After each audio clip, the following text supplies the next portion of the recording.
Oui, bonjour, président Aimé Tchaborigoui. Bonjour Fredo. Oui, président, sans langue de bois, comment se porte la coalition aujourd'hui? La coalition se porte très bien. Vous voyez, non, c'est un groupe de 14 partis politiques. Il est normal que de temps en temps, il y ait des disputes, des discussions sérieuses entre nous. Et d'ailleurs, c'est ça qui rend dynamique un groupe. Le fait qu'il y ait des discussions sans langue de bois entre nous, c'est une bonne chose. Nous sommes passés, vous vous rappelez, il y a quelques semaines, il y a eu des problèmes concernant marche ou pas marche entre le PNP et les autres partis politiques. Mais globalement, on peut dire que la coalition se porte très bien. Oui, je vais aborder ce sujet et ce sujet aussi.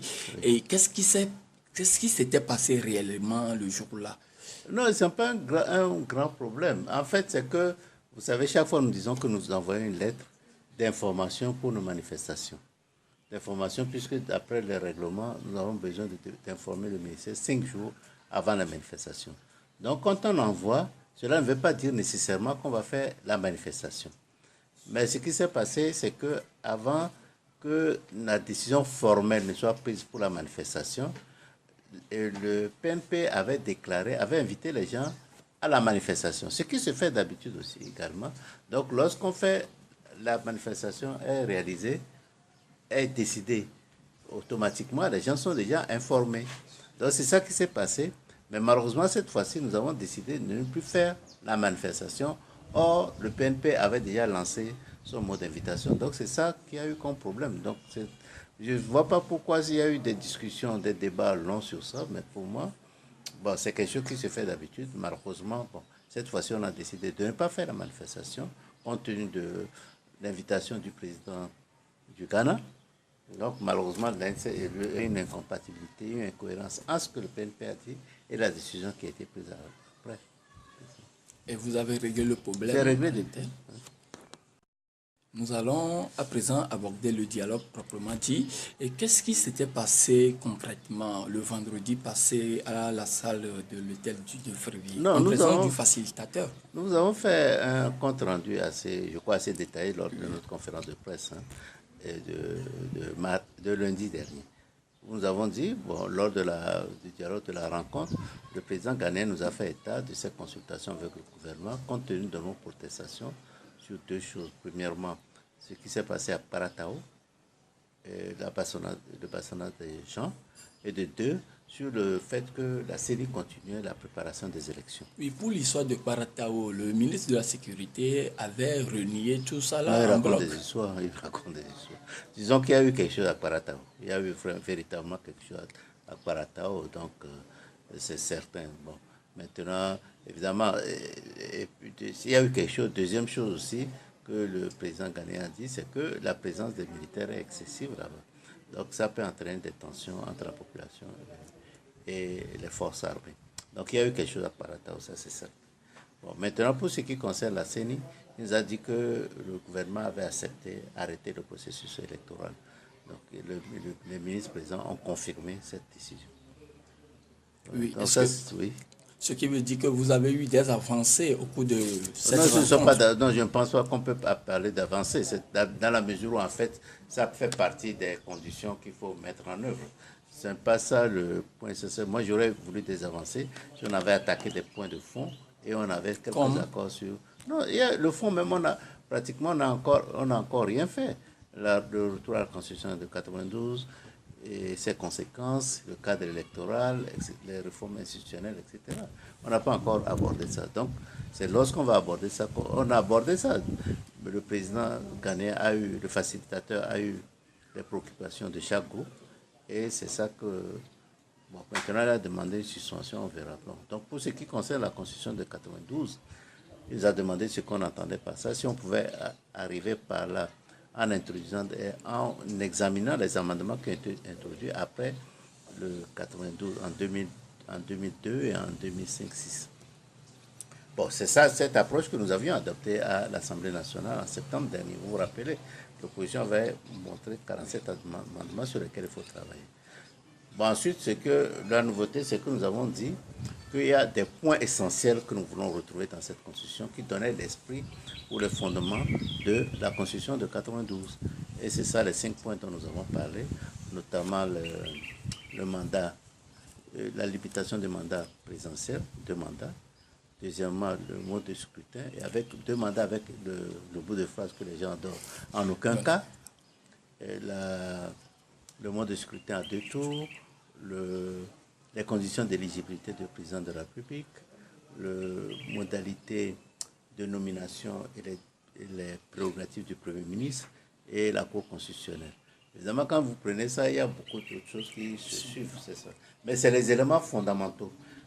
Lorsque vous prenez ça automatiquement, si on établit ça automatiquement, on a en grande partie la Constitution de 92. Ce qui veut dire aujourd'hui, vous ne réclamez plus le retour de la Constitution de Non, 1992. c'est le retour de la Constitution à la Constitution de 92. Parce que c'est le point de divergence, même ça. Parce que si on a ça, le reste, c'est mineur. C'est ça, c'est les points essentiels sont touchés. Donc, une fois qu'on a ça, automatiquement, on a la Constitution de 92. Ça, c'est le premier point. Le deuxième point qu'on a commencé, c'était le futur politique de Faure. Parce que, selon le président de la République du Ghana, le problème qui se pose, c'est le futur politique de Faure. Est-ce que Faure, qu'est-ce qu'on décide de qu'est-ce que nous voulons de son avenir? Donc, c'est là qu'il y a eu des points de divergence pour unir. Il est dans son mandat, il a été élu.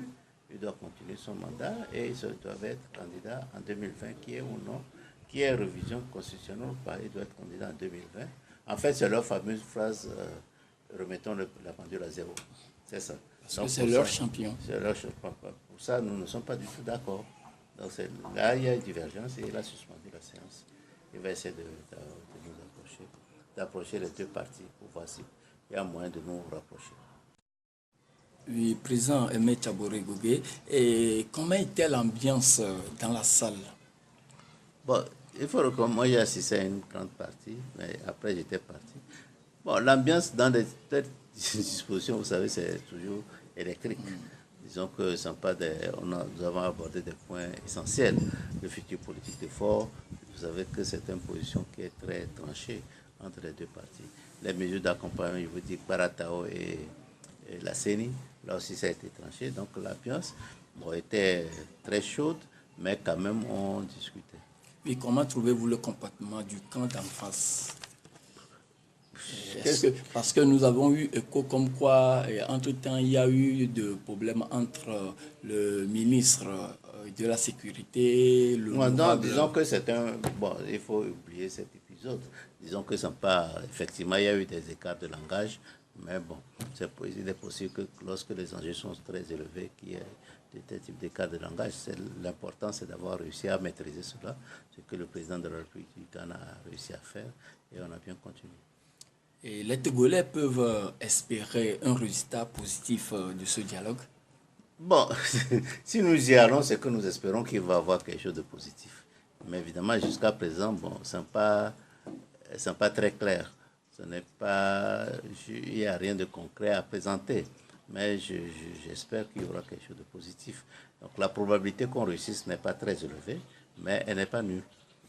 Nous ne pouvons pas laisser M. Faure Gnassingbé à se présenter en 2020, a déclaré le chef de file de l'opposition. Avez-vous les moyens pour l'empêcher? Non, ce ne sont pas nous qui avons au nom des moyens. C'est la population. C'est la population pour la population. Même aller en 2020, c'est un gros sacrifice que la population ferait. Bon, nous devons essayer de discuter avec la population. Si la population n'est pas d'accord, il doit pouvoir partir. Donc c'est la population, par sa détermination, qui va montrer effectivement qu'il ne veut pas qu'il soit au pouvoir à partir après 2020. Oui, président, si aujourd'hui la population togolaise dont vous parlez en son nom, vous retournez dire à cette population, ok, nous avons négocié, mais nous voulons que nous laissions une chance à M. Faure Gnassingbé de se représenter en 2020. Je ne vois pas qui pourra dire ça. En tout cas, personnellement, du groupe des 14, je ne vois pas qui osera dire à la population qu'il faut laisser Faure candidat en 2020. Ce n'est pas possible. Tous les sacrifices que la population a subis depuis 6 mois bientôt indiquent sincèrement que la population ne veut pas qu'il soit là. Même, c'est la clé même des revendications, c'est l'alternance. Donc l'alternance, même beaucoup de gens veulent son départ immédiat. Donc même réussir à convaincre la population, ce que nous n'avons pas encore totalement réussi, convaincre la population qui reste après terminer son mandat. Pour terminer son mandat, c'est un problème. Donc maintenant, dire qu'il soit candidat en 2020, en tout cas, moi, je ne peux pas m'engager dans ça. Président, pour terminer, nous ne pouvons pas faire cette interview sans parler de votre formation politique active. Le week-end passé, votre formation politique, nous l'avons trouvé ça dans la préfecture de Daï pour des sensibilisations. Quel était le mot d'ordre que vous avez donné à vos disciples? Non, Parce que vous n'étiez pas là vous-même. Non, je ne dois pas être partout. J'ai confiance à mes représentants locaux et aux leaders locaux. Donc moi, je n'étais pas là, j'étais dans la savane. Donc, en fait, nous continuons nos activités. Il faut sensibiliser la population, surtout. Il faut l'informer et la sensibiliser sur les enjeux actuels, avec le dialogue qui traîne, qui ne va pas. Et nous, notre seule arme, c'est la mobilisation populaire. Donc c'est ça, nous disons à la population d'être prête. Nous l'informons d'abord, nous lui disons d'être prête compte tenu du fait que le régime en place réussisse et il est possible, si nous n'arrivons pas à avoir gain de cause, que nous serons obligés de monter la pression sur le régime en place pour qu'il accepte. Donc en ce moment, il faut que la population soit sensibilisée et prête à se mobiliser. En gros, c'est ça que nous disons. Et vous pensez que le message a été... En principe, oui. Vous savez que la population même est très impatiente. Elle trouve que les choses traînent en longueur. Elle souhaiterait qu'on en finisse très vite. Pour tout le monde, hein, que ce soit les travailleurs, les gens du secteur privé, ils préfèrent que la crise soit derrière nous pour pouvoir faire leurs affaires.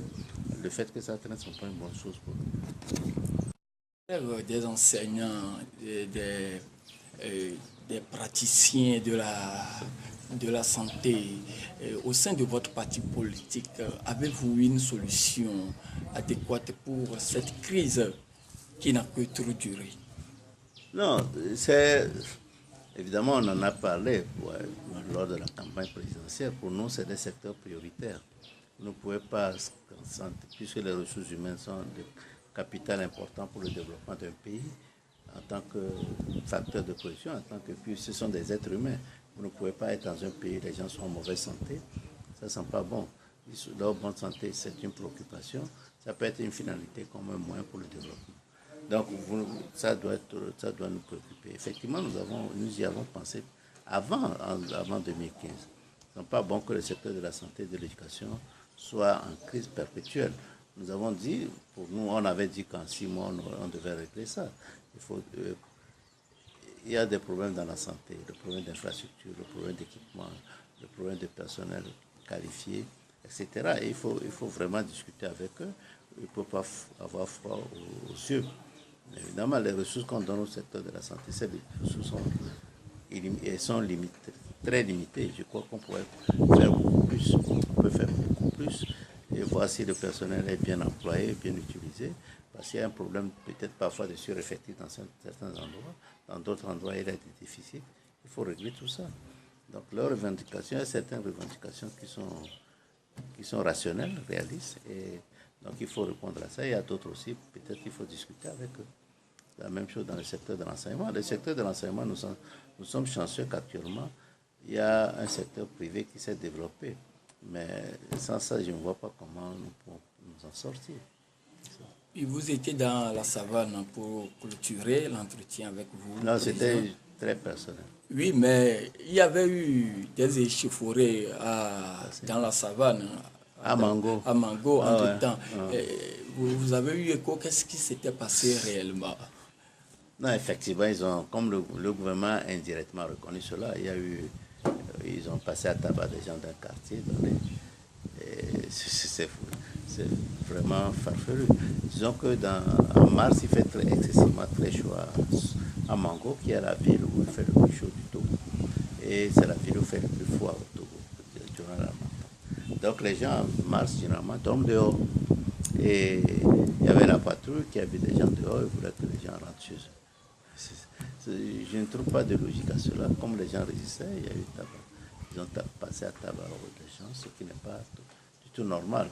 Bon, nous avons dit au ministre lors des discussions, Si c'était peut-être des policiers ou gendarmes, eux qui sont à proximité de ces populations, ils doivent comprendre que c'est normal que les gens dorment à cette période. À moins qu'ils aient d'autres informations précises, il y a d'autres moyens pour régler le problème. Donc ce qui s'est passé, ce n'est pas normal. Mais nous pensons que le fait que le gouvernement ait reconnu cela, même s'ils n'ont pas donné les raisons Officiel. profondes, c'est ça. Nous croyons que c'est un bon pas et doivent tenir compte de cela. Merci, Président. Merci.